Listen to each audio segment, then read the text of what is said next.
In the fall of 1992, a young Russian mathematician named Grigori Perelman boarded a plane to the United States. Waiting for him on the other side of the ocean was a prestigious research position at the Courant Institute in New York City, one of the temples of modern mathematics. The following spring, Perelman moved again, this time to the State University of New York at Stony Brook. And by the summer of 1993, he had won a 2-year fellowship at the University of California, Berkeley. And that's where this story really begins.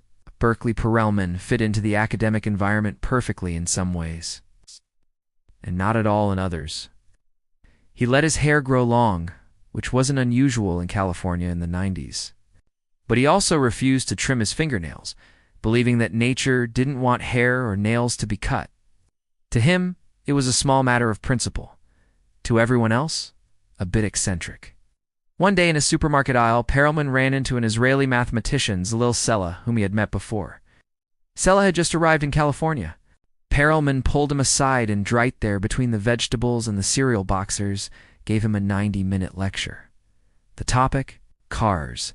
He insisted they were useless, that everyone should avoid them, and that Sella absolutely should not buy one. Perelman himself walked everywhere, carrying his books in an old backpack, no matter the distance or weather.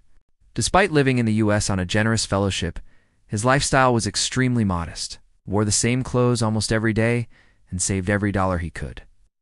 Why? Because he was sending part of his stipend back home to support his mother and sister in St. Petersburg. And whatever remained, he saved for the future.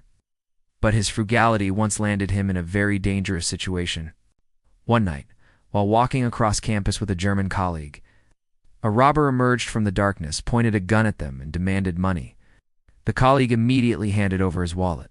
Alman, On the other hand, started slowly, meticulously pretending to search for his. After a long moment, apparently too long for the robber's patience, the gunman gave up and disappeared into the night, leaving Perelman unharmed, untouched, and still holding on to every dollar. This was Grigori Perelman in America.